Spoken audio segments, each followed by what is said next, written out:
नमस्ते। सामवेद अनलाइन.com हेरेर बस्नुहुने समस्त श्रोताहरूमा म प्रस्तुता नरेन्द्र खड्काको तर्फबाट स्वागत टक्राउन चाहन्छु। यतिखेर पनि हामी सदा जस्तै हामी स्टुडियोमा उपस्थित भइसकेका छौँ र स्टुडियोमा हामी सदा जस्तै एक नयाँ चेहरा योद्धासँगको कुराकानी भेटघाट सँगसँगै आज हामी नेपाल केन्द्रीय राष्ट्रवादी केन्द्र नेपालका र होटल तथा रेस्टुरेन्ट व्यवसाय महासङ्घका प्रमुख श्री काजी कार्कीसँगको आज हाम्रो छोटो भेटघाट छ र कुराकानी हुनेछ। आजका यस्तै विषयवस्तु र नेपालमा भइरहेको अथवा विश्वमा फैलिएको कोभिड-19 को बारेमा चर्चा र देशमा के कस्तो गतिविधि भइरहेको छ यसलाई नै समेट्दै आज हामी उहाँ समक्ष छोटो कार्यक्रम गर्नेछौँ। यतिखेर आउनुहोस्, उहाँलाई स्वागत छ। नमस्ते। नमस्कार। नेपालमा आज यो कोभिड-19ले गर्दा जताततै विकराल अवस्था छ र सबै जनताहरूमा त्रास छ। अब के छ त यसको आज हजुरको टीका टिप्पणी कसरी बस्नु भएको छ, के छ? अब अहिले संसारभरि नै महामारीका रूपमा फैलिरहेको जो कोभिड-19 छ यसले हाम्रो देशलाई पनि अछुतो राखेको छैन। अझ व्यवसायका हिसाबले म आफै राष्ट्रवादी होटल तथा रेस्टुरेन्ट व्यवसाय महासङ्घको प्रमुख भएको हिसाबले धेरै होटल व्यवसायी साथीहरूको अवस्था निकै दयनीय छ हैन। अब होटल व्यवसायी साथीहरूको अवस्था दयनीय यो अर्थमा पनि छ कि राज्यले यति धेरै उपेक्षा गरिरहेको छ। अघिल्लो वर्ष बन्द गर भन्यो, हामीले बन्द गर्यौँ। फेरि यसपालि पनि कुनै सूचना बेगरै होटल रेस्टुरेन्टहरू फेरि पनि बन्द भए र यी बन्द हुँदै गर्दाखेरि आज धेरै व्यवसायीहरू अब टाँट पल्टेर सडकमा आउने अवस्था भएको छ र यसका विषयमा राष्ट्रवादी होटल तथा व्यवसाय महासङ्घले के भनेको छ भने अब पनि राज्य गम्भीर भएर सोच्दैन भने राष्ट्रवादी होटल तथा व्यवसाय महासङ्घले यसका विरुद्धमा भद्र प्रतिरोध गर्ने घोषणा गरेको छ। होइन, पहिला पनि विज्ञप्ति जारी गर्नुभयो होइन? यसभन्दा फर्स्ट सिजनमा पनि योभन्दा पहिलो लकडाउनमा हामीले विज्ञप्ति मात्रै जारी गरेका थिएनौँ। योभन्दा पहिलो लकडाउनमा हामीले ज्ञापन पत्र प्रधानमन्त्री कार्यालय, राष्ट्र ब्याङ्क, ब्याङ्कर्स एसोसिएसन लगायतका विभिन्न ठाउँमा हामीले ज्ञापन पत्र पनि बुझाएका थियौँ। त्यो बुझाए अन्तर्गत हजुरले के फलस्वरूप के पाउनुभयो त? कि नेतासँग गएर खालि फोटो मात्रै खिच्ने कार्यक्रम हो कि अथवा कुनै एजेन्ट लिएर त्यसलाई सकारात्मक रूपमा होटेलको एउटा हितको लागि हजुर लड्नुभयो? हजुरले गरे अनुसारले के पाउनुभयो त? त्यो बिचमा हामीले जो ज्ञापन पत्र बुझाएका थियौँ त्यो ज्ञापन पत्र बुझाउँदै गर्दाखेरि हामीले आश्वासन के दिएको थियो भने क्षतिपूर्ति स्वरूप केही राज्यले बिहोर्नेछ, हेर्नेछ भनिएको थियो। के बिहोर्यो त? म भन्दैछु, बिहोर्ने छ भनिएको थियो। तर पछि राज्यले फेरि पनि व्यवसायीहरूलाई धोका दियो। त्यो क्षतिपूर्ति अथवा राहतका नाममा केही ठुला व्यवसायीहरू जसलाई त्यसको आवश्यकता नै थिएन उनले त्यो पाए र जो साना व्यवसायी मझौला साना व्यवसायी यो चाहिँ नेपालको होटल तथा रेस्टुरेन्ट क्षेत्र चाहिँ कस्तो पनि हो भने नेपालका मध्यमवर्गीय जनताको लगानीमा सञ्चालित व्यवसाय हो यो। भनेपछि यो हानले मात्रै पायो ठुलो? अब सङ्गठनकै हिसाबले हाल्ने मात्रै पायो अथवा अर्कोले मात्रै पायो नभनौँ, तर केहीले पाए र ती पाउनेहरू पनि सन्तुष्ट हुने गरी पाएनन्। फेरि पनि जो राज्यका नेताहरूसँग जो करिब छ उहाँहरूले पाउनुभयो, साना वर्गीय मझौला होटल व्यवसाय उनीहरूले केही पनि पाएनन् त? हजुर, यो चाहिँ कस्तो पनि भयो अहिले हाम्रो देशमा भने जसको सत्ता छ ती सत्ताका आसेपासेहरू कार्यकर्ता होइन आसेपासेहरूको चाहिँ भरण पोषण मात्रै राज्यले राहत स्वरूप गर्ने र चाहिँ बाँकी जो जनता छन्, मैले अघि पनि भने नेपालको होटल तथा रेस्टुरेन्ट क्षेत्रमा नेपालको निम्न मध्यम वर्गीय जनताको लगानी छ र यसले हजारौँ नेपालीलाई यही देशमा स्वरोजगार पनि बनाइरहेको छ। तर आज यी विषयहरूमा यी क्षेत्रहरूमा राज्य उदार नबनिदिँदाखेरि, राज्यले जुन तरिकाको नीति लिएर आउनु पर्थ्यो त्यो नीति लिएर नआइदिँदाखेरि आज चाहिँ ठ्याक्कै यो क्षेत्र धराशयी हुने हो कि भन्ने शङ्का हामीलाई छ। र अघिल्लो लकडाउनमा हामीले बस पार्क आसपासका यो नयाँ बस पार्क आसपासका लगभग 100 भन्दा बढी होटल बन्द भए भन्ने जानकारी हामीलाई छ होइन। अझै धेरै साथीहरू पलायन हुने अवस्था बन्दैछ। त्यही भएर हामीले के भन्यौँ भने राष्ट्रवादी केन्द्र नेपाल राष्ट्रवादी होटल व्यवसायी महासङ्घले के भन्यो भने राष्ट्रिय पुँजी र लगानीको सुरक्षा गर भन्यो। जो हाम्रो लगानी छ, हाम्रो व्यवसाय छ, यसलाई राष्ट्रिय पुँजीका रूपमा परिभाषित गर भनेर हामीले भन्यौँ। अब हामीले एजेन्डा अगाडि सारेका छौँ। अब राज्यले सुन्छ भन्ने विषयमा म विश्वस्त छैन। किनभने किन सुन्दैन त? यो नसुन्नुको कारण छ। यो नसुन्नुको कारण चाहिँ के हो भने जो सत्तामा पुग्छ, यो सत्तामा पुगिसकेपछि चाहिँ आँखा देख्दैन रे, कान सुन्दैन रे, होइन। अनि त्यो आँखा पनि नदेख्ने र कान पनि नसुन्ने भइसकेपछि जनता छटपटाइरहेको, जनता पीडामा भइरहेको त राज्यले देख्ने कुरा भएन नि त। आज पनि त जनता छटपटाइरहेका छन्, पीडामा छन् नि जनता। आज सडकमा त्यसैले त हजुरलाई प्रमुख दिएको हो। जो प्रमुख गएर बच्चा नरुँदासम्म आमाले दुध पिलाउँदैन भने जस्तै हजुर त एउटा होटेल तथा रेस्टुरेन्टको त प्रमुख हुनुहुन्छ।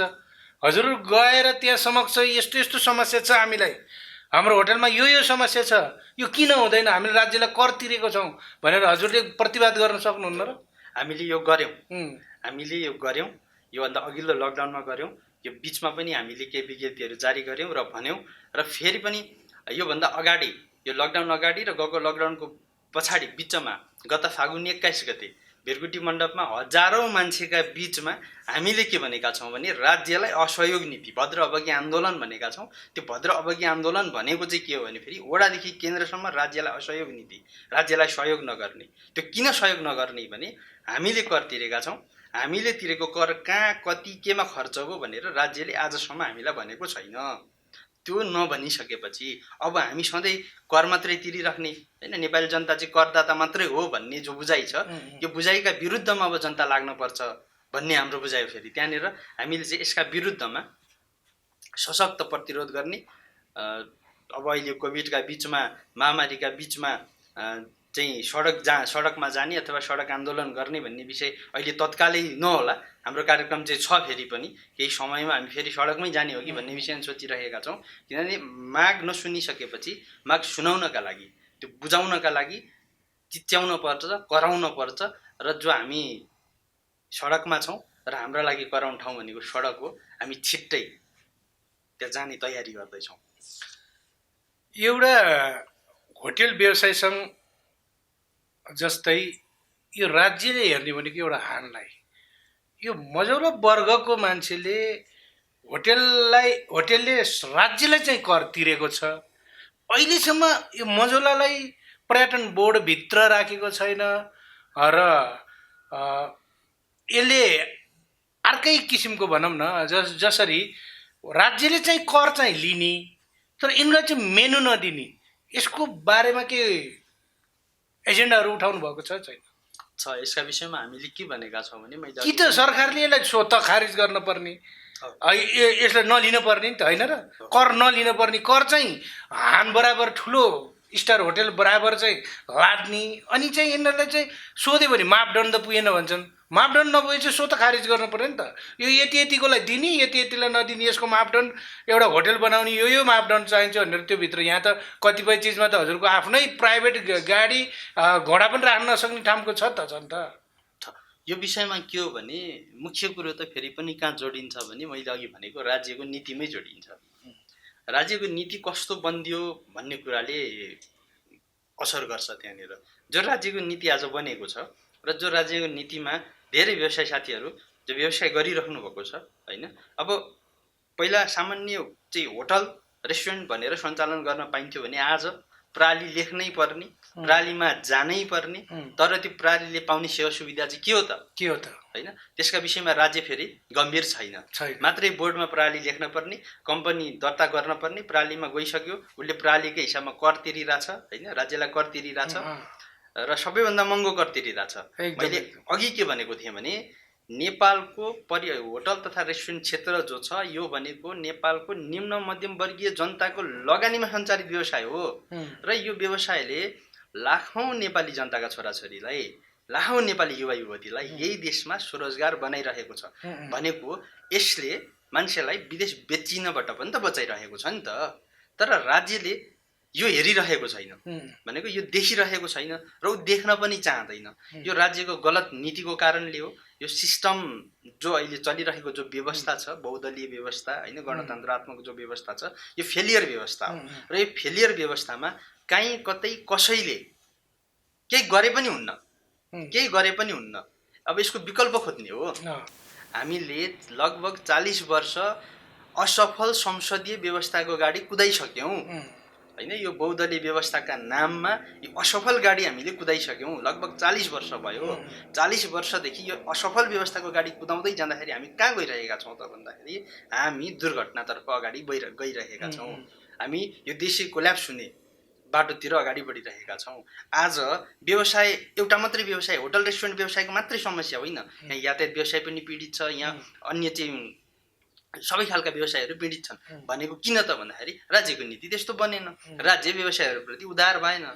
तपाईँ अघिल्लो वर्ष राज्यले लकडाउन गर्यो र लकडाउन गरिसके पश्चात क्षतिपूर्तिका नाममा केहीलाई क्षतिपूर्ति दिए जस्तो गर्यो, तर हाम्रै बराबरका अथवा हामीभन्दा साना देशहरू जस्तै पाकिस्तान, भुटान, श्रीलङ्का, बङ्गलादेश होइन, यी देशहरूले त्यहाँका व्यवसायीहरूलाई क्षतिपूर्ति दिएको छ, टोटल हेरेको छ। तर हाम्रो देशले किन त्यसो गरेन त भन्दाखेरि हाम्रो सिस्टम नै खराब छ। जो व्यवस्थामा हामी छौँ यो व्यवस्था गलत हो। हाम्रो नेपालमा पार्टी ठुलो कि देश ठुलो हो? हाम्रो देशमा अहिलेको अवस्थामा चाहिँ यहाँ दल ठुलो भइरहेको छ, देश ठुलो भएको छैन। हुन त फेरि नेताहरूले मन्त्री प्रधानमन्त्री बन्दै गर्दाखेरि शपथ चाहिँ फेरि जनताकै नाममा खानुहुन्छ, तर उहाँहरूले भनेको त्यो जनता चाहिँ को अहिलेसम्म देखिएको छैन। समस्या के भयो भने यो देशमा अहिले नेपाली छैनन्। यो देशमा नेपाली छैनन्। यो नेपाल हो, नेपालमा बस्ने सबै नेपाली भन्नु होला। फेरि त्यसलाई म पनि मान्छु, तर आज यो देशमा हरेक दिन काङ्ग्रेस जन्मिएको छ, कम्युनिस्ट जन्मिएको छ, राप्रपा जन्मिरहेको छ र तिनै मरिरहेका छन्। तर म नेपाली हुँ भन्ने मान्छे खोइ, नेपाली कहाँ छ? नेपाली भेट्न अहिले बत्ती बालेर हिँड्न पर्ने अवस्था आएको छ यो देशमा। त्यो भएर अहिले चाहिँ पार्टी नै ठुलो हो भने देशसँगको मतलब छैन। पार्टी आफ्नो पार्टी माथि लान पाएदेखि भयो। म यो पार्टी हो, म ऊ पार्टी हो, देश जहाँ जाओस् भाडमा जाओस् मतलब छैन कुनै पनि नेतालाई।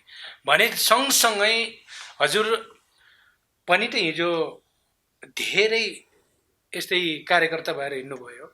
आज पुनः फेरि पनि राष्ट्रवादी केन्द्र नेपालमा लाउनु भएको छ है, एम राइट? हजुर। के हो त राष्ट्रवादी केन्द्र नेपाल भनेको? के हो त राष्ट्रवादी केन्द्र नेपाल भनेको चाहिँ यो राजनीतिक सङ्गठन हो, तर यो अभियान हो, यो दल होइन। यसले चुनावमा भोट माग्दैन र चाहिँ चुनावमा जाँदैन भनौँ कि यो पार्टी नै होइन? यो पार्टी होइन, यो अभियान मात्रै हो। राजनीतिक सङ्गठन चाहिँ हो, तर राजनीतिक अभियान हो यो। यसले चुनावमा जाने परिकल्पना गर्दैन। यसले के भन्छ भने राष्ट्रवादी केन्द्र नेपालको परिकल्पना यसले कसैले कुनै पनि पार्टीले गल्ती गर्यो भने यसलाई झकझकाउने मात्रै काम हो। पार्टीले गल्ती गरे खबरदारी त गर्ने नै भयो। पार्टीले भन्दा नि राज्य सत्तामा जो पसेका छन् तिनले गल्ती गर्दा खबरदारी त गर्ने नै भयो। त्यो सँगसँगै राष्ट्रवादी केन्द्र नेपालले चाहिँ के भन्यो भने शिक्षा, स्वास्थ्य, रोजगार जो जनताका आधारभूत अधिकार हुन् यसको ग्यारेन्टी हुनपर्छ। जो संविधानमै लेखिएको छ, मौलिक अधिकार अन्तर्गत पर्छ स्वास्थ्य, शिक्षा र रोजगारको कुरा। यो चाहिँ जनताले निःशुल्क रूपमा पाउनुपर्छ भन्यो एकातिर, र अर्कोसँगै के भन्यो भने यो देशलाई वैदिक सनातन धर्म सापेक्ष राष्ट्र कायम गर्नुपर्छ भन्यो। यो देशमा जो संघीयताको भारी बोकाइएको छ यो फेल भइसक्यो, यो कामै छैन यो देशमा, यसलाई खारेज गर्नुपर्छ पनि भन्यो। यो त सबै पार्टीका नारा नै यही हुन्। घाँस कपास शिक्षा स्वास्थ्य भनेर त यदि सबैका यो जनतालाई को आँखामा छारो हाल्ने चिज मात्रै हो, यो अरूको विकल्प केही पनि होइन। तर वास्तवमा यसका एजेन्डाहरू के हुन् र यसले के गर्छ त? यदि हिजोको दिनमा ठुल्ठुला पार्टीहरूले पनि त गरेका थिए र यिनको सुनेन भने यो पार्टी नै होइन यो अभियन्ता मात्रै हो भने त यसले भने के नै सुन्ने हो र सरकारले पनि? राज्यले के सुन्छ त? भोलि के गर्न सक्छ? देश पल्टाउन सकिन्छ, काँचुली भेट्न सक्छ, के गर्न सकिन्छ? यसका एजेन्डा के हुन् त? एजेन्डाका विषयमा कुरा गर्दाखेरि राष्ट्रवादी केन्द्रले पहिलो त बेरोजगार वर्गको मुक्ति भन्छ। हामीले बेरोजगारलाई समस्याका रूपमा हेरेका छौँ। नेपालमा सम्भव छ बेरोजगार मुक्ति दिन सकिन्छ? कसरी छ त्यो? कसरी सम्भव छ भने नेपालमा उद्योग मन्त्रालय पनि छ, रोजगार मन्त्रालय पनि छ हो। अनि यहाँको त्यो रोजगार मन्त्रालयको त्यो मन्त्रीको काम के हो? नेपाली युवालाई विदेश मात्रै बेचिराख्ने अनि यहाँको त्यो उद्योग मन्त्रालय छ, उद्योग मन्त्रीको काम के हो? नेपालमा भए जति उद्योग कल कारखाना ठप्प पार्ने, चाबी लगाउने, बन्द गर्ने, अनि फेरि पनि नेपाली युवालाई आनन्द बस्ने, घुम्ने फिर्ने, नेपाली युवालाई भेडा बाख्रा बेचे जस्तो बेच्ने मात्रै हो त यिनको काम भन्दा होइन। हामीले के भन्यौँ भने यी देशका जो उद्योग कल कारखाना बन्द छन् यिनलाई सञ्चालन गर, बन्द उद्योग सञ्चालन गर भन्यो। त्यो किन भन्यौँ भने त्यो असम्भव भन्नु होला, फेरि त्यो सम्भव छ, त्यो राज्यले गर्ने हो, राज्यले नीति बनाउने हो र नीति बनाएर नेपालका बन्द उद्योग कल कारखानालाई सञ्चालन गर्ने हो। सँगै हामी पानीमा धनी छौँ भन्छौँ, ब्राजिल पछिको दोस्रो धनी देश भनिन्छ। तर आज हामीले त्यही पानीको पनि सही सदुपयोग गर्न नसकिरहेको अवस्था छ होइन। जडीबुटी चाहिँ धेरै हाम्रा जङ्गलमा त्यसै कुहिएर गइरहेका छन्, तिनलाई प्रशोधन गर्ने व्यवस्था छैन आज पनि। छैन, किन छैन? यो राज्यको नीति छैन नि त हो। यी यस्ता कुरामा चाहिँ राज्यले नेपाली युवालाई रोजगार दिन सक्ने भयो। अर्कोतर्फ कृषि प्रधान देश नेपाल भनिन्छ, तर यो के को कृषि प्रधान देश हो?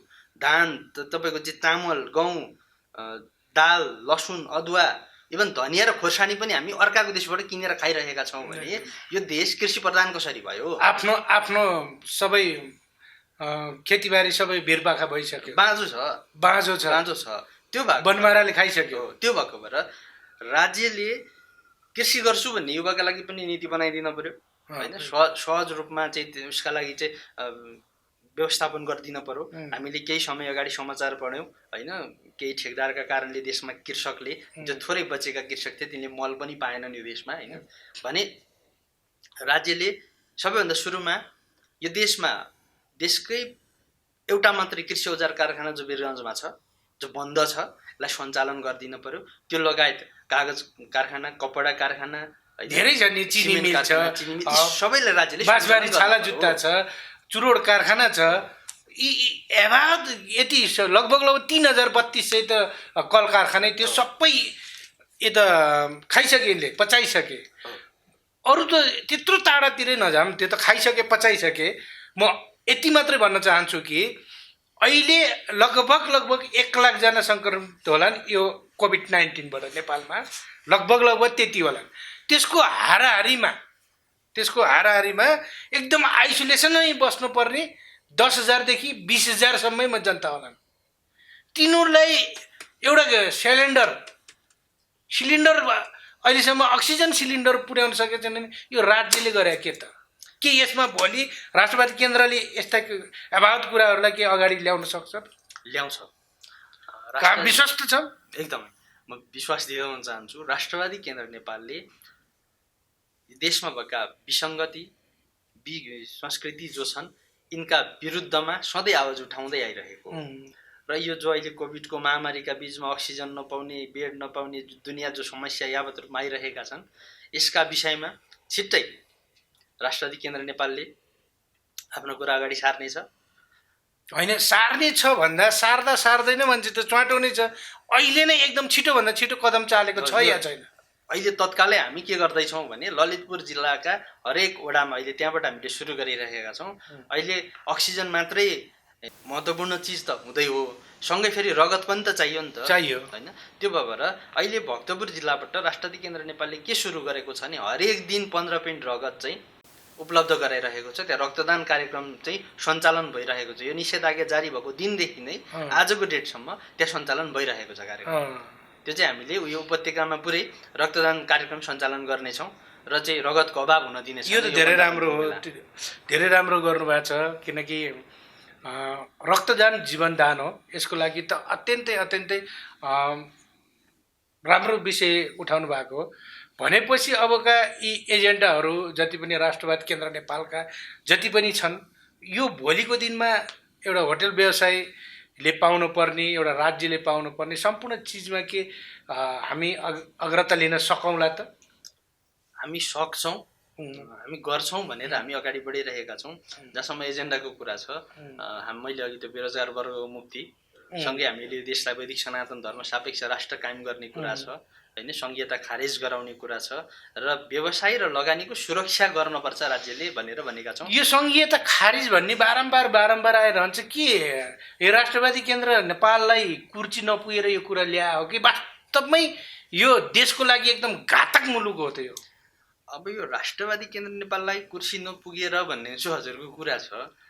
हाम्रो सङ्गठनले अहिले नै सत्तामा जाने अथवा सत्ता सञ्चालन गर्ने भन्ने परिकल्पना गरेको छैन।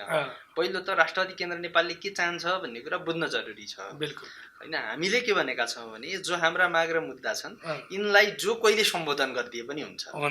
हामी नै राष्ट्रवादी केन्द्र नेपाल नै सत्तामा पुग्न पर्छ भन्ने होइन। यो चाहिँ अहिले चाहिँ नेकपा एमालेको सरकार छ यो देशमा, होइन। यी हामीले उठाएका 5वटा एजेन्डालाई यही सरकारले सम्बोधन गरिदिए पनि हुन्छ, यही सरकारले। तर अब सक्दैनन् गरेनन् भने त्यसका विषयमा फेरि छलफल गरौँला, फेरि अलग बाटो लिएला त्यसले। तर राष्ट्रवादी केन्द्र नेपालले संहिता खारेज गर्नुपर्छ किन भन्यो त भन्दाखेरि संहिता हाम्रो देशलाई आवश्यक चिज होइन। तपाईँको यो संहिता कसरी आयो, यो संहिता चाहिँ किन चाहिँ लाद्न खोजिँदैछ यो देशमा, होइन। सङ्घीय संरचना जो बनाइएको छ, अनि त्यो सङ्घीय संरचना अन्तर्गतको त्यो मुख्यमन्त्री त्यसको अधिकार हेर्नुहोस् त, एउटा कुलो खन्न पाउने छैन। एउटा वडा अध्यक्षले त कमसेकम कुलो खन्न पाउँछ, तर त्यो मुख्यमन्त्रीले त बिचरा कुलो पनि खन्न पाउँदैन क्या, त्यो अधिकार पनि छैन उसलाई। र भनेको यो संहिता किन आयो त भन्दाखेरि यो संहिता चाहिँ म के बुझ्छु भने, मेरो नितान्त व्यक्तिगत बुझाइ चाहिँ कहाँनिर मात्रै हो भने, जब यो देशका दुईटा ठुला कम्युनिस्ट पार्टीहरूको एकीकरणको कुरा चल्यो, एकीकरण भयो र कार्यकर्तालाई उचित व्यवस्थापन गर्नका निमित्त अर्को एउटा संयन्त्र जसलाई चाहिँ संहिता भनिएर नामाकरण गरियो र यो देशलाई संहितामा लगियो र त्यहाँ फगत के मात्रै भयो भने कार्यकर्ताको व्यवस्थापन मात्रै भयो। संहिता भन्ने शब्द त अत्यन्तै राम्रो हो नि त। अब शब्द त बडो राम्रो हो, होइन। शब्द मात्रै राम्रो भएर नहुँदो रहेछ नि त। यो राष्ट्रवादी केन्द्र नेपाल यो पार्टी नै हो त? होइन, राष्ट्रवादी केन्द्र नेपाल अभियान हो। अभियान हो, हजुर। यसले के गर्छ त? राष्ट्रवादी केन्द्र नेपालले के गर्छ त भन्दाखेरि, राष्ट्रवादी केन्द्र नेपाल पहिलो त राजनीतिक सङ्गठन हो। राजनीतिक सङ्गठन हो यो, सामाजिक अभियान फेरि होइन। यसले बाटो सफा गर्ने, बाटोमा भएका फोहोर उठाउने यो गर्दैन। यसले राजनीतिमा भएको फोहोरलाई सफा गर्छ। जो राजनीतिक फोहोर आज देशमा बिखराल छ, यो फोहोरलाई सफा गर्ने काम गर्छ। र अर्को राष्ट्रवादी केन्द्र नेपालले जो एजेन्डा छन् यिनलाई प्राप्त गर्नका निमित्त, होइन, यो देशलाई वैदिक सनातन धर्म सापेक्ष राष्ट्र बनाउनका निमित्त, स्वास्थ्य र शिक्षा निशुल्क गराउनका निमित्त, रोजगारको ग्यारेन्टी गराउनका निमित्त र व्यवसाय र लगानीको सुरक्षा गराउनका निमित्त राष्ट्रवादी केन्द्र नेपालले के भन्यो त भन्दाखेरि शान्तिपूर्ण आन्दोलन मार्फत, अहिंसात्मक शान्तिपूर्ण आन्दोलन, यो बुद्ध जन्मेको देश र यो देशबाट अब चाहिँ फेरि पनि आन्दोलन, फेरि हामीले आन्दोलन अथवा क्रान्ति भन्दै गर्दाखेरि रगतै पकाउने, गोली हान्ने, होइन, बम पड्काउने हुनसक्छ, त्यो नभइकन शान्तिपूर्ण शान्तिपूर्ण आन्दोलन मार्फत आफ्ना मागलाई अगाडि सार्ने, माग राख्ने पहिलो स्टेपमा। दोस्रो स्टेपमा फेरि के हो त भन्दाखेरि राष्ट्रवादी केन्द्र नेपालका माग सम्बोधन भएनन् भने शान्तिपूर्ण तवरले लाखौँ लाख जनताका साथमा सडकमा जाने, सडक सङ्घर्ष गर्ने, सडकमा आन्दोलन गर्ने, अहिंसात्मक शान्तिपूर्ण तरिकाले विद्रोह गर्ने, अझ यसलाई यसरी भनौँ राष्ट्रवादी क्रान्ति गर्ने र यो क्रान्तिलाई सफल बनाउने र राष्ट्रवादी सत्ता स्थापना गर्ने अन्तिम लक्ष्य हो। राष्ट्रवादी केन्द्र नेपालबाट जनताले के आश गर्न सक्छ त? राष्ट्रवादी केन्द्र नेपालबाट नेपाली जनताले आश गर्ने भन्दा पनि आज राष्ट्रवादी केन्द्रसँग आश गर्ने भन्दा पनि आज चाहिँ राष्ट्रवादी केन्द्र नेपालले भनेको आधारभूत अधिकारका लागि सङ्गठित हुनुहोस् भनेको छ। जस्तै आज हामी यहाँ आफ्ना लागि सङ्गठित भएका छैनौँ नि त। तपाईँको नेपालमा चाहिँ कस्तो भइरहेको छ भने कङ्ग्रेसको इन्ट्रेस्टमा, कम्युनिस्टहरूको इन्ट्रेस्टमा, होइन, राप्रपाको इन्ट्रेस्टमा, अथवा चाहिँ जसपाको इन्ट्रेस्टमा, अथवा चाहिँ एबिसी अरूहरूको इन्ट्रेस्टमा चाहिँ जनता सङ्गठित भइरहेको अवस्था हो। तर राष्ट्रवादी केन्द्र नेपालले के भन्यो भन्दाखेरि आफ्नो अधिकारका लागि सङ्गठित हौ, आफ्नो अधिकारका लागि, बिल्कुल अरूका लागि होइन। यहाँ पटक पटक जनता उठे, जनता जुटे, जनता लडे, त्यो अर्काका लागि थियो। यो अन्तिम पल्ट आफ्ना लागि जुट, आफ्नो लागि उठ र आफ्ना लागि सङ्गठित हौ भनेर चाहिँ भन्यो राष्ट्रवादी केन्द्र नेपालले। र राष्ट्रवादी केन्द्रबाट अहिले अपेक्षा के मात्रै गर्ने हो भने राष्ट्रवादी केन्द्र नेपाललाई अपेक्षा चाहिँ सहयोग गर्ने हो। राष्ट्रवादी केन्द्र नेपाललाई सहयोग गर्ने हो, राष्ट्रवादी केन्द्रमा चाहिँ सङ्गठित हुने हो र त्यहाँ सङ्गठित भएर आफ्ना आवाजहरूलाई बुलन्द बनाउने हो, होइन, सङ्घर्षमा जाने हो। मैले अघि पनि भने हामी सत्तामा जाने अथवा नजाने भन्ने विषयमा हामी क्लियर छौँ। यो जो अहिलेको सत्ता छ, अहिलेको राज्य सत्ता जसले सञ्चालन गरिरहेका छन्, यिनले हाम्रो माग सम्बोधन गरिदिन्छन् भने, गरिदिए भने हामीले फेरि हाम्रो सङ्गठनले अर्को बाटो लिएला भोलि। तर यिनले त्यो हाम्रो माग मुद्दा सम्बोधन गरेनन् भने अन्तत राष्ट्रवादी क्रान्ति मार्फत, शान्तिपूर्ण सडक आन्दोलन मार्फत राज्य सत्ता प्राप्ति नै हो, राज्य सत्ता कब्जा नै हो, राष्ट्रवादी सत्ता निर्माणको दिशामा हामी अगाडि बढिरहेका छौँ। भनेपछि त अब कब्जै भनिसकेपछि त भोलिको त एम त त्यही नै हो, हामी फेरि उही कुर्सीकै लालचमै जाने जस्तो त देखिसक्यो।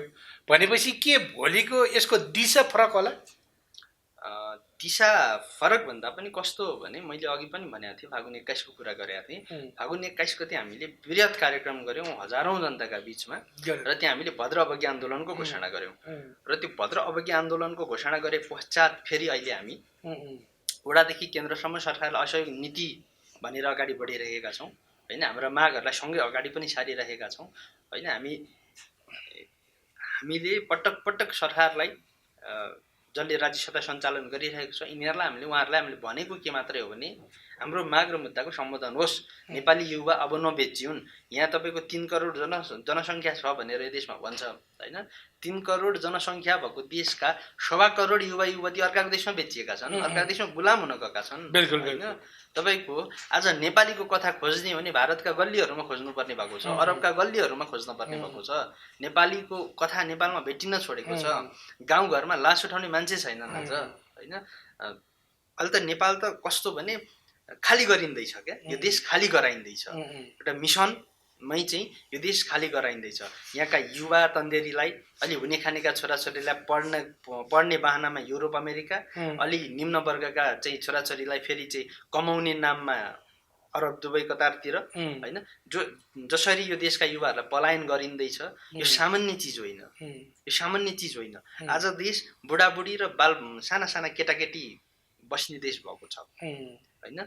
बाँकी केही युवा बाँकी छन्, ती त बिचरा भिजा नलाएर देशमा छन्। भनेको यो देशमा यो देशका युवाले भविष्य देखेनन्, भविष्य नै देखेनन्। जस्तै एउटा मान्छे आफ्नो जीवनको 20-25 वर्ष लगानी गर्छ, पढ्छ, अनि त्यो पढिसक्छ, मास्टर डिग्री सिद्ध्याउँछ अथवा ब्याचलर सिद्ध्याउँछ, अनि फेरि उसले के गर्छ त यहाँ भन्दाखेरि कोरियन, हिब्रू, जापानिज पढ्न थाल्छ। त्यो किन यस्तो हो त? किन यस्तो भन्दा यो देशको राज्य संरचना, यो देशको शिक्षा नीति नै त्यस्तो छ। मैले पढेको शिक्षाले मलाई खान सक्ने, मैले मेरो गुजारा चलाउन सक्ने बनाएन। त्यही भएर म आज अर्काको देशको भाषा पढ्दैछु नि त होइन। त्यो भएर युवा जो बेच्ने जो व्यवस्था छ, यो व्यवस्थाको अन्त्यका निमित्त जो धर्मनिरपेक्षताका नाममा जो खालको मिसन यो देशमा चलेको छ, म त्योतिर पनि आउँछु, म धर्मतिर पनि। जस्तै 21 गतेको बृहत आमसभा थियो हाम्रो, भइरहेको थियो हजुरको, त्यतिखेरको हेर्ने दृष्टि राज्यको के थियो र के पाउनु भयो त्यसमा? अब त्यो बेला राज्यले कसरी हेऱ्यो भन्दाखेरि, कुन दृष्टि, अलिकति मापदण्ड कहाँसम्म पुर्यायो भन्ने त कमसेकम अलिकति हेका हुन्छ नि त। सशङ्कित बनाएको छ राज्य सत्ता सञ्चालकहरूलाई, सशङ्कित बनाएको छ। राष्ट्रिय झन्डा र औँको झन्डा बोकेर पनि यति धेरै जनता सडकमा आउन सक्ने रहेछन्, यो कहाँबाट आयो? यसको नेतृत्व कसले गर्दै हुन्छ? राष्ट्रवादी केन्द्र नेपालको। हजुर, यसको नेतृत्व चन्द्रबहादुर थापाले गर्दै हुन्छ। हामी हरतरफबाट जान हामी सक्छौँ। जस्तो शान्तिबाट हुनसक्छ, आन्दोलनबाट हुन्छ, भोलि ताल परे क्रान्ति पनि, सत्ता पनि ल्याउन सक्छौँ, हामी कब्जा नि गर्न सक्छौँ, हरेक चिजहरू कि यो राष्ट्रवादी केन्द्र नेपालबाट हामी सम्भव छ? भोलि के जनताले यो कुरोलाई बुझ्लान्? यो भित्रको एजेन्डाहरूलाई के जनताले बुझ्न चाहलान्? कतिसम्म विश्वस्त हुनुहुन्छ? आज हामी राष्ट्रिय मुक्तिको लडाइँमा छौँ, यसरी भनौँ। राष्ट्रवादी केन्द्र नेपाल राष्ट्रिय मुक्तिको अभियान र आन्दोलनमा छ, लडाइँमा छ। र राष्ट्रवादी केन्द्र नेपालले जो परिकल्पना गरेको छ राष्ट्रवादी केन्द्र नेपालले, यसको प्राप्ति बेगर, यसको यो जो हामीले परिकल्पना गरेका छौँ र हाम्रो परिकल्पनाको जो प्राप्ति बेगर हामी 1 इन्च पनि पछाडि सर्नेवाला छैनौँ। आज हामी शान्तिपूर्ण आन्दोलन भन्दैछौँ, आज हामी शान्तिपूर्ण आन्दोलन मार्फत जनताका माग सम्बोधन गर भनेर भन्दैछौँ। तर फेरि कस्तो हो भने अधिकार कहिलेकाहीँ मागेर पाइँदैन, खोज्न पर्छ। र त्यो खोज्नका लागि फेरि हामी तयार छौँ। हामीले पटक पटक भनेका छौँ होइन। अधिकार मागेर नपाए खोज्ने हो, त्यो खोज्नका लागि हामी पूर्ण रूपले तयार छौँ। मैले अघि भने राज्य सत्ता प्राप्तिका निमित्त, त्यो राज्य सत्ता केका लागि चाहियो त भन्ने कुरा आउन सक्छ फेरि होइन। राज्य सत्ता शिक्षा स्वास्थ्य निशुल्क गर्दै रोजगारको ग्यारेन्टी गराउनका लागि चाहियो। या त तिमी गर्दैौ या त छोडेर जाऊ, त्योभन्दा अर्को कुरा हुँदैन। अब हामीले पटक पटक भनेका छौँ सत्ता चाहिँ सक्नेहरूले चलाउने हो, नसक्नेहरूले होइन। र युवा चाहिँ सधैँ विदेशमै मात्र बेचिराख्ने अनि 60-70 वर्षका बुढाले यो देशमा चाहिँ सत्ता चलाइरहने हो भने किन चाहियो? किन चाहियो यो देशका युवालाई? यो देश हरेक चिज निर्भर अर्काकै देशबाट। यहाँ चाहिँ तपाईँले लाउने कपडा, तपाईँले खाने खाना होइन, सबै कुरा विदेशबाट ल्याउनु पर्ने भइसकेपछि यो देशमा मन्त्रीहरूलाई तलब भत्ता दिएर जनताले कर तिरेर किन पाल्ने होइन। अब यसको विकल्प जनताले खोज्ने कि नखोज्ने होइन। हामी कर तिर्छौँ, हाम्रो कर कहाँ खर्च भयो भनेर जनताले सोध्न पाउने कि नपाउने होइन। तर आजको व्यवस्था के हो भने नपाउने व्यवस्था हो नि त होइन। त्यो भएर हामीले के भन्यौँ भने यो सांसदहरू मन्त्री हुने जो व्यवस्था छ यो व्यवस्था गलत हो। जनताबाट छानिएको प्रत्यक्ष निर्वाचित कार्यकारी सरकार प्रमुख हुनपर्छ भन्ने मान्छु। सरकार प्रमुख चाहे त्यो राष्ट्रपति होस् चाहे त्यो प्रधानमन्त्री होस्, त्यो सरकार प्रमुख चाहिँ जनताले छानेर पठाउँछ, जनताले छानेर त्यहाँ पुर्याउनु पर्छ। तर आज के हो त भन्दाखेरि यो आज जो प्रधानमन्त्री हुनुहुन्छ देशमा, उहाँ के हो त भन्दा उहाँलाई नेपालको एउटा जिल्लाको एउटा क्षेत्रका जनताले छानेर पठाएका हुन्। अनि उहाँ कसरी 3 करोड नेपालीको प्रधानमन्त्री? कसरी 3 करोड नेपाली जनताको प्रधानमन्त्री हुनका लागि त 3 करोड जनताले छान्न पर्यो नि त। तर जनताले चाहिँ नछान्ने, एउटा क्षेत्रले छानेको मान्छे सांसद हुने, हामीले प्रधानमन्त्री हुनलाई भोट दिएको कि सांसद हुनलाई भोट दिएको? पहिले बुझ्ने कुरा त्यहाँ छ। हामीले त सांसद हुनलाई भोट दिएको हो नि त होइन। तर त्यो सांसद प्रधानमन्त्री हुने अनि 3 करोड नेपाली जनतामाथि चाहिँ दमन गर्ने, अत्याचार गर्ने, शोषण गर्ने, जनतालाई चाहिँ पलायन बनाउने होइन, जनताले चाहिँ केही गर्छु भनेर चाहिँ केही गर्नका निमित्त गरेको पेसा व्यवसायलाई ध्वस्त बनाउने होइन, जनताका विरुद्धमा चाहिँ सधैँ जाइ लाग्ने जो व्यवस्था छ। त्यो भएर यो व्यवस्थाको अन्त्यका निमित्त राष्ट्रवादी केन्द्र नेपाल र राष्ट्रवादी केन्द्र नेपालले परिकल्पना गरेको राष्ट्रवादी सत्ता अब अत्यन्तै आवश्यक भइसक्यो। राष्ट्रवादी क्रान्तिको आवश्यकता खड्केर गइसक्यो होइन। क्रान्ति त्यो देशमा पटक पटक भए हामीले देख्यौँ नि त। हामीले पढ्यौँ, 7 साल पढ्यौँ, 17 साल 36 साल 46 साल 62-63 देख्यौँ होइन। तर यो बिचमा के चाहिँ परिवर्तन भयो त भन्दा व्यवस्था परिवर्तन हुँदै आए तर जनताको अवस्था त उहिरह्यो। तर जनताको अवस्था परिवर्तन गर्नका निमित्त चाहिँ अब एकचोटि देशभक्त राष्ट्रवादीहरूले आन्दोलन गर्नुपर्छ, सडकमा जानपर्छ, राष्ट्रवादी क्रान्ति गर्नुपर्छ। अहिले मैले ठ्याक्कै हजुरकै कुरोमा आइपुगेँ। आज 21औँ-22औँ शताब्दी पनि लागिसक्यो। अबको सबैका मानसिकहरू सबैका धेरै माथि भइसके, इन्टरनेटको जमाना आइसके। आज आएर हाम्रो देशमा आफूले चाहेको चिजहरू जस्तै एउटा धर्म के कुनै पनि त्यो धर्ममा जान सकिन्छ, जुन किसिमले मान्न पर्छ त्यसैलाई मान्न सकिन्छ भने आज सापेक्षिक धर्म हाम्रो नेपालको जो यही नै मान्न पर्छ भन्ने किन छ हजुरको भनाइमा? यहाँनिर हजुरलाई म थोरै के मात्रै प्रश्न पार्न चाहेँ भने हामीले यही नै मान्नुपर्छ भनेका छैनौँ। हामीले के भनेका छौँ भने यो देशलाई वैदिक सनातन धर्म सापेक्ष राष्ट्र कायम गर्नुपर्छ भनेका छौँ। जो संविधानमा निरपेक्ष छ यो हुँदैन, यो गलत भयो। यो नेपाल वैदिक सनातन धर्म सापेक्ष राष्ट्र कायम गर भनेका। यो किन भन्यौँ त भन्दाखेरि आज हाम्रो देशका कुना कन्दराहरूमा दाइ सुन्नुहोस् न, दिदी सुन्नुहोस् न भन्दै बाइबल बाँड्ने प्रचलन अत्यन्तै बढेर गयो, अत्यन्तै बढेर गयो। यो मिसन हो। त्यो भएर हामीले यो क्रिस्चियनिटी मिसन रोक्न पर्छ भन्यौँ। हामीले यही धर्म मान भनेको होइन, क्रिस्चियन मान्नेलाई पनि हामी स्वागत गर्छौँ होइन, मुस्लिमलाई पनि हामी स्वागत गर्छौँ, सबैलाई स्वागत गर्छौँ। तर तिमी धर्म मान होइन, तिम्रो सबै काम गर, तर मिसन नगर। मिसनका रूपमा तिमी अगाडि नआऊ। कसैको पैसा लिएर यहाँ मिसन चलाउँछौ भने त्यो हामीलाई सही छैन, त्यो हामीलाई सही छैन। त्यो भएर हामीले के भन्यौँ भने यो देशको संविधानमै, नेपालको संविधानमै निरपेक्षता भनेर कायम गरियो। त्यसले गर्दाखेरि यो मिसन चलाउनेहरूलाई सजिलो भइदियो होइन। त्यो भएर अब चाहिँ नेपाल वैदिक सनातन धर्म सापेक्ष राष्ट्र हुनुपर्छ भन्यो। यो अर्थमा पनि भन्यो फेरि यो देशको राष्ट्रियता धर्मसँग जोडिएर आउँछ। हामीसँग झन्डा छ, चन्द्र र सूर्य। हेर्नुहोस् त, शिव पुराणमा चाहिँ आधारित चाहिँ झन्डा हो हाम्रो, होइन?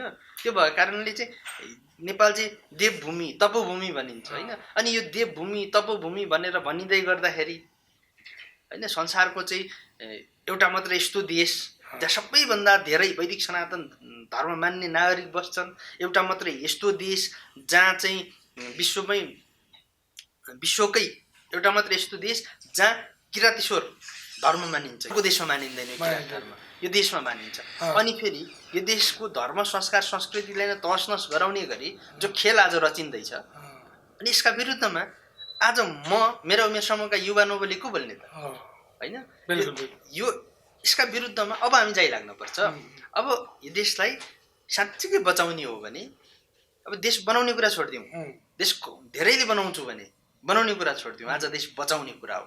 र देश बचाउनका निमित्त वैदिक सनातन धर्म सापेक्ष राष्ट्र हुन अत्यन्तै जरुरी छ। कुन दिशातिर हाम्रा होटेल अहिले जति पनि मझौला वर्गका छन्, ठुला वर्गका छन्, र यो होटेललाई अब कुन दिशातिर लाने, अब राज्यले के गर्ने, र राज्यसँग कस्तो किसिमको विज्ञप्तिहरू जारी गर्नुभएको छ, कुन एजेन्डाहरू राख्नु भएको छ? राष्ट्रवादी होटल तथा रेस्टुरेन्ट व्यवसाय महासङ्घले के भन्यो भने, पहिलो त जो निम्न मध्यम वर्गीय जनताको जो लगानी छ, जसले आज तहस नहस बनाउने षड्यन्त्र गरिँदैछ, यो षड्यन्त्रका विरुद्धमा हामीलाई भद्र चाहिँ प्रतिरोध गर्न बाध्य नपारियोस् भनेका छौँ हामीले, होइन? हामी त्यो गर्न चाहँदैनौँ, किनकि अहिले त लगभग 100-200 वटा त बसपारकमा होटलहरू बन्द गरेर झुटु ढाम्टो बोकेर गाउँतर्फ लागिसकेका छन्। किनकि हिजो तिनले पनि त्यहाँ घर खेत बारी खरबारीहरू बेचेर आज मैले मेरो बच्चाको सुनौलो भविष्य बुन्छु भनेर सहर पसेका व्यक्तित्वहरू आज रुँदै पुनः गाउँ फर्किनु परेको छ। त्यो कसले गर्दा त? राज्यले हजुरलाई एउटा प्रमुखत्व दिइसकेपछि हजुरले उनीहरूलाई यहाँ रोक्ने दायित्व बुन्ने कि नबन्ने? बन्ने।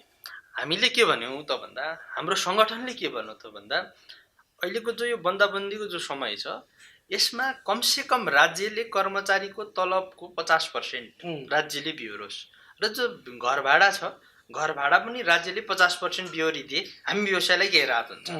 हामीले अहिलेलाई यो भन्यौँ, कर्मचारीको व्यवस्थापन र घर भाडा अहिलेलाई हामीले ठुलो कुरा मागेका छैनौँ, होइन? अनि जो चाहिँ व्यवसाय साथीहरूको ब्याङ्कमा लोन छ, जसले किस्ता तिर्नुहुन्छ, त्यसलाई केही परसम्म धकेलिदियोस्।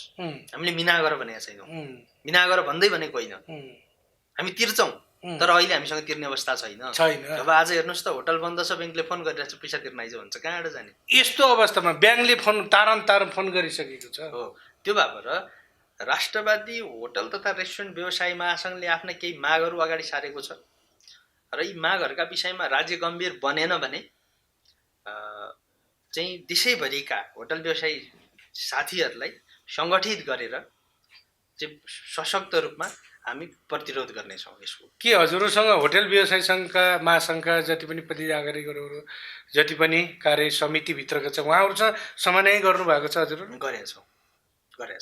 गर्नुभएको छ? के भोलि भनेपछि अबको दिनहरूमा अहिले जति यो फर्स्ट सेकेन्ड सिजन हुनसक्छ, भोलि फेरि साम्य भएर फेरि फर्किन सक्छ, यो भनेको एउटा प्राकृतिक देन हुन्। त्यो अवस्थामा के यो जति पनि साना मझौला खालका होटल व्यवसाय सङ्घहरू हुनुहुन्छ, व्यवसाय छन्, मित्रहरू छन्, उनीहरूले भोलि यो आजको दुःखहरू खेप्न, किनकि तार पैसा दिए नत्र निक्ली उसको अलिकति केही चिज भएको पनि त उसलाई त सडकमा ल्याउने त राज्यले त एउटा ऊ त बनाइसक्यो, बाटो बनाइसक्यो। त भोलि के पक्कै पनि यो राष्ट्रवादी केन्द्र महासङ्घ यो अन्तर्गत हजुर जो प्रमुख हुनुहुन्छ, के भोलिको दिनमा पक्कै पनि जनताले केही राहत पाउला नि त? व्यवसायीका हकमा हामीले पटक भनेका छौँ, हाम्रा सामाजिक सञ्जालहरूबाट अपिल गरिरहेका छौँ, दैनिक जसो अपिल गरेका छौँ, धेरै मिडियामा हामीले चाहिँ हाम्रा कुरा राखिसकेका छौँ, र हामीले साथीहरूलाई आग्रह कहाँनिर गरेका छौँ भने अब एक ठाउँमा आएर सङ्गठित हुन जरुरी छ। पहिलो कुरा हामी डाइरेक्ट गएर उसको ढोकामा गएर खटखटाउन सकिँदैन। देशभरिका जति पनि होटल रेस्टुरेन्ट व्यवसाय साथीहरू हुन्छ, जसले अहिले साम्वेद अनलाइन मिडिया हेर्दै हुनुहुन्छ, उहाँहरूलाई मेरो आग्रह के मात्रै हो भने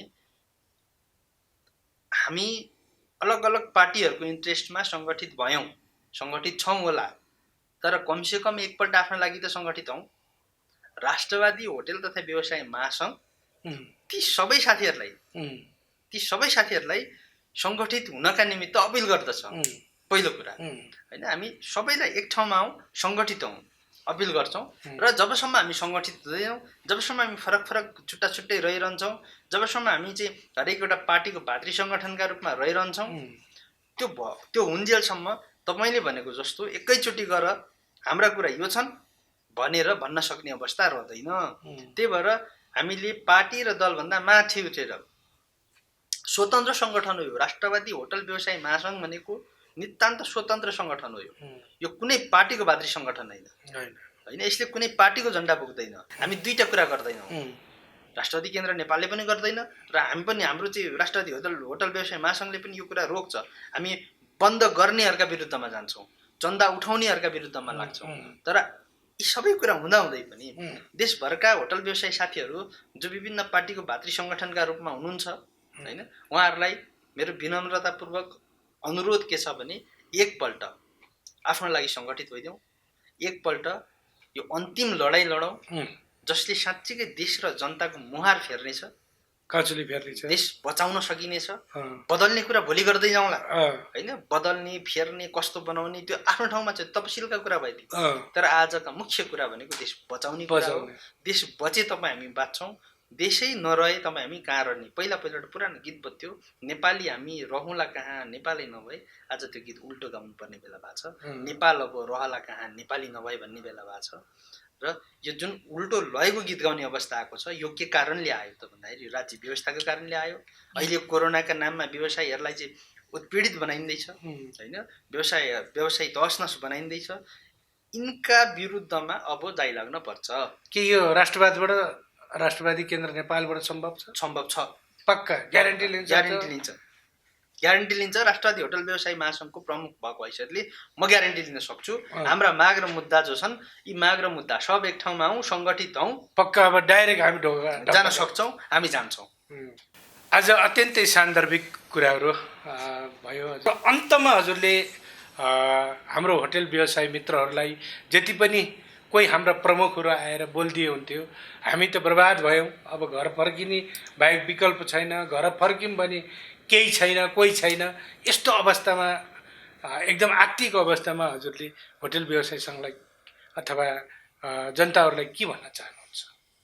राष्ट्रवादी केन्द्र नेपालको अभियन्ता सँगै राष्ट्रवादी होटल तथा रेस्टुरेन्ट व्यवसाय महासङ्घको प्रमुख हैसियतले मैले के मात्रै अपिल गर्न चाहन्छु भने आज देश नरहने अवस्थामा छ, आज नेपाल नरहने अवस्थामा गइसकेको छ। कुनै दिन यस्तो दिन आउनेवाला छ, अब नेपाल एकादेशको कथा हुनेवाला छ। त्यही भएर नेपालका युवा, विद्यार्थी, बुद्धिजीवी, कलाकार, पत्रकार सबैलाई र विशेष गरी त फेरि पनि ती राष्ट्रवादी युवा योद्धाहरूलाई एउटा दरिलो क्रान्तिको सन्देश बोकेर अघि बढ्न, राष्ट्रिय झन्डा उठाएर अघि बढ्नका निमित्त म हार्दिक अनुरोध गर्दछु। र सँगै जो मलाई मेरा विषयहरू राख्ने मौका दिनुभयो, त्यसका लागि यहाँ लगायत यहाँको टिमलाई धेरै धेरै चाहिँ आभार प्रकट गर्छु। धन्यवाद।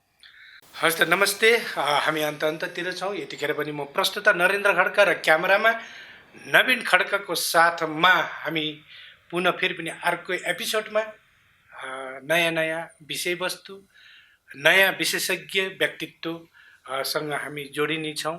र यतिखेर पनि देशमा फैलिएका विकराल यो कोभिड-19ले गर्दाखेरि जो ध्वस्त अस्तव्यस्त भएको छ, यतिखेर पनि हामी समस्त नागरिकलाई अत्यन्तै दुःख परिरहेको छ। जहाँ चाहिँ कतिपयका सिन्दुर पछिएका छन् भने कतिपयका टोपी खसेका छन्, बिचल्ली परेको अवस्था हुनुहुन्छ। त्यसैले गर्दाखेरि राज्यले दिएको जो निषेधाज्ञा छ त्यसलाई पालना गरी बस्नुहोला र घरबाट सकेसम्म घरबाट बाहिर ननिक्लिनु होला। कुनै पनि एकदम अप्ठ्यारो काम आइपरे मात्रै सेनिटाइजर प्रयोग गरी मास्क नाकमुख राम्रोसँग छोपेर मात्रै घरबाट बाहिर जानु होला, किनकि हजुरको कारणले गर्दाखेरि सम्पूर्ण परिवारलाई नै ध्वस्त बनाउन सक्छ। त्यसैले गर्दाखेरि सम्पूर्णलाई कोभिड-19सँग जोगिन र एक आपसमा सरसहयोगको भावना बाँड्नको लागि अनुरोध गर्दै म बिदा हुन चाहन्छु। हस्त नमस्ते।